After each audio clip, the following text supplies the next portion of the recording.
সেই ছোট্টবেলা থেকে তাকে অনাদরে আর অবহেলায় আপনি বড় করছেন।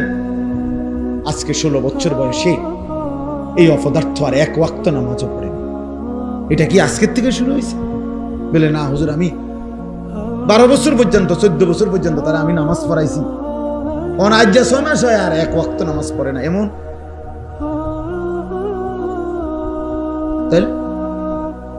6 বছর বয়সে তো তার ঘাড় এখন যেন মোটামি দেখায়, 6 বছর বয়সে তো তার ঘাড় এত মোটা ছিল না।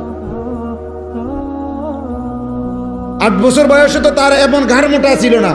18 বছর বয়স দেখে না জালেম অহংকার করে। 6 বছরে তো কথা তো ছিল ওই সময় দিন শিখানো। আল্লাহ নবী সাল্লাল্লাহু আলাইহি সাল্লাম তো বলছে 7 বছর বয়সে নামাজ পড়াও, 10 বছর বয়সে নামাজ না পড়লে শাসন করো, আঘাত করো। 10 বছরের বাচ্চাকে পৃথক শুইতে দাও, নবীজি বলছে ওয়াফাররিকু বাইনাহুম ফিল মাদাজি'। 10 বছরের 2 ভাইকে একসাথে শুইতে দিবা না। 10 বছরের 2 ভাই বোনকে আপন হোক একসাথে শুইতে দিবা না। পরিষ্কার হাদিস। আজকে বিয়া স্বাস্থ্য ভাই যে এত বোন বাপ সাপ পুয়াতো ভাই তামান্ডিরে এক লোক হতাই দিছে উত্তালা সব রাইতে না কদ্দুর রাইত কদ্দুর এমনি এমনি যাইবো গা গপ করতে করতে। তোরা বাবু সিয়ে রাঁধতে আছে, আরেকদিকে প্যান্ডেল করতে আছে, বেডিতে মশলা বাড়তে আছে। বাহ, কি মিথ্যা বললাম? এটা দিন, এটা আল্লাহর বিধান। আল্লাহ আমাদেরকে বুঝ দান করুন। এজন্য গুনাহ ছাড়তে হবে, গুনাহ ছাড়াইতে হবে, আখলাক শিখাইতে হবে। আমরা মানুষের বাচ্চার গাভীর বাচ্চা এক না। গাভীর বাচ্চা শুধু দুধ খাওয়ার বিষয়।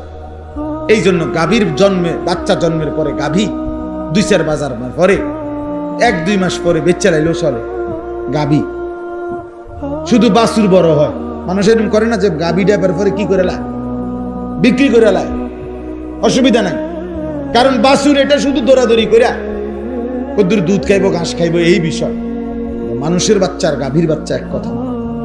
মানুষের এই বাচ্চার উপরে শরীয়তের বিধান আছে।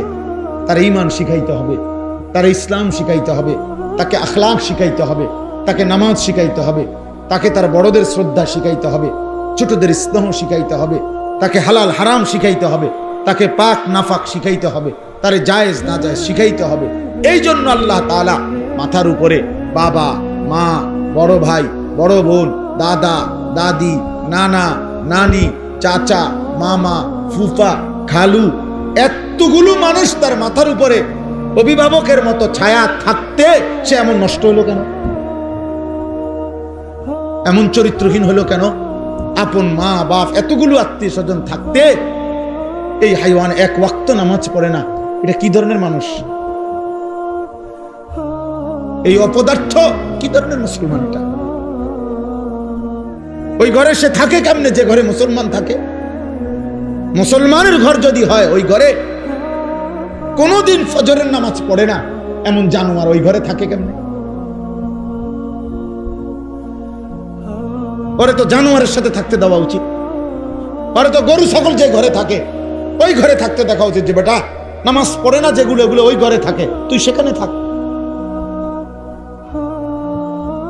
তুমি মানুষের ঘরে থাকবা কেন? মানুষ তো আল্লাহকে সেজদা করে। মানুষকে তো আল্লাহ বানাইছেনই সেজদার জন্য, ইবাদতের জন্য বানাইছে না? বলেন না কেন? তাহলে বলে ভাবতে শিখেন, বুঝতে শিখেন। একজনই দায়িত্ব পালন করে, এত মামুলি না আখিরাত, এত খামখেয়ালি না। প্রত্যেকে প্রত্যেকের সাধ্য মতো চেষ্টা করেন। আপনি একজনরে বুঝান, আপনি 10 জনকে বুঝান। আপনি শুধু ছেলেটার ব্যাপারে ভাবেন, আপনি স্ত্রীর ব্যাপারে ভাবেন। স্ত্রী আপনি ভাবেন বুদ্ধি আছে ইসলামে, কোনোভাবে আপনার বিবি পর্দা করে না, এই বেডিরে কেমনে ঠিক করতে হইব? খোদার কসম ইসলামী শরীয়তে তার সঠিক যথোপযুক্ত জুলুম ছাড়াই ইনসাফ পূর্ণ সমাধান আছে। যদি কোনো বিষয়ের সমাধান ইসলামে না থাকে তো ইসলাম পূর্ণাঙ্গ না। কথা বলেন না কেন? ইসলাম পূর্ণাঙ্গ দিন কিনা, ইসলাম পরিপূর্ণ কিনা? তাইলে তাহলে বোঝা গেল সকল বিষয়ে সব অবস্থাতেই ইসলামে সমাধান আছে। তালাক দিবার আগে কি করতে হয় ইসলামে তাও আছে, তালাক দিয়ে ফেললে কি করতে হয় ইসলামে তাও আছে। আছে না? তো নাই কি? নাই কি? এই কয়েকজন ছেলেকে জিজ্ঞেস করেন আজকে সারাদিনের 5 ওয়াক্ত নামাজের এখন দাঁড় করান, এগুলারে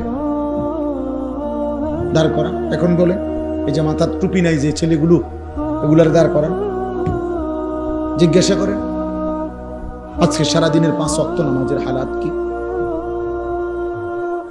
তো এরা মুসলমান না? এদের বাবা নাই, বাবা মা নাই? এরা মুসলমানের সমাজে থাকে না? এদের আল্লাহ নাই, এদের রাসূল নাই, এদের কোনো মৃত্যু নাই? বলে কিশোর বয়সে কেউ মরে না, যুবক বয়সে কেউ মরে না? তাহলে সবাই বেখবর। মহিলারা ব্যস্ত ফার্নিচার, মহিলা ব্যস্ত গহনা অলংকার, মহিলা ব্যস্ত পারফিউম আর প্রসাধনী, পাউডার, ফেয়ার এন্ড লাভলি, এই নিয়ে মহিলার এই 3 চিন্তাতে জীবন শেষ। আর কি ফার্নিচার কিনা যায়, আর কি অলংকার কিনা যায়, আর কি সাজগোজ করা যায়। আহারে মা, হায় হায় বোন, এক নারীকে বুঝি আল্লাহ তাআলা এই জন্যই শুধু বানাইছে।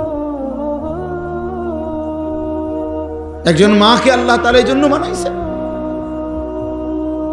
অথচ আরবিতে বলে হিদনুল উম্মাহাত মাদ্রাসাতুল বানাত, মায়ের কোল হচ্ছে সন্তানের প্রথম পাঠশালা, সন্তানের প্রথম বিদ্যালয় মায়ের কোল। মায়ের কোল, মায়ের কোল। এজন্য আপনি আশ্চর্য হবেন কোন ব্যক্তির যদি একজন ছেলে একজন মেয়ে আছে মনে করেন, কিন্তু ওনার সামর্থ্য এত কম যে 2 জনরে পড়াইতে হইলে ওনার উপার্জনে কুলাবে না, মানে টাকা পয়সা যা আছে সংসার চলবে না, তাইলে 2 জনরে পড়াইলে একই সাথে। এখন কারে পড়ায়? বুঝছো নি কথা? মানে ছেলে একজন মেয়ে একজন, সন্তানের 2 জন। এখন উনি যদি 2 জনরে পড়ায় ওনার কি হবে না? সংসারের অন্য খরচ চলবে না। তাইলে দিন শিখাবে কাকে? এই 2 জনের মেয়েটাকে, মেয়েটাকে। কারণ এই মেয়ে একটি সংসার, এই মেয়ে আগামী দিনে একটা পরিবার, এই মেয়ে আগামী দিনে একটা ঘর। ইন্নামা ইউরিদুল্লাহু লিইউযহিবা আনকুমুর রিজসা আহলাল বাইত। আল্লাহ তাআলা বলছেন ঈমানদার নারী, চরিত্রবান নারী, নামাজি নারী, আমি আল্লাহ তাআলা চাই তার মাধ্যমে তোমাদের পুরুষদের পুরাটা ঘর পবিত্র করে দিতে। এক মেয়ে চরিত্রবান হওয়া, এক মেয়ে দিনদার হওয়া, এক মেয়ে নেককার হওয়া, সেজদাওয়ালা হওয়া, পর্দানশীল হওয়া, শুধু ওই মেয়ের জন্য না, পুরা ফ্যামিলির জন্য এটা জরুরি। আপনি 1000 ছেলের উপরে জরিপ চালান, ওদের সমস্ত সারা দিনের ব্যস্ততার মূল আকর্ষণ নারী।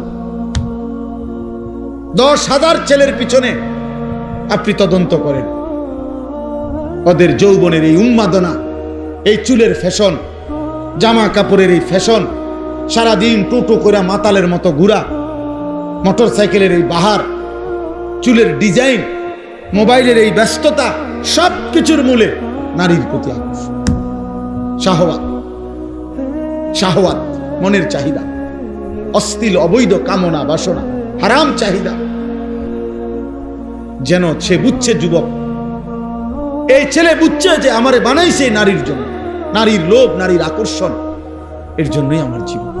অথচ না, না, আল্লাহ তাআলা আমাদেরকে ইবাদতের জন্য বানাইছে, আল্লাহ আমাদেরকে ইসলামের জন্য বানাইছেন, আল্লাহর জমিনে কালেমা প্রচারের জন্য বানাইছেন।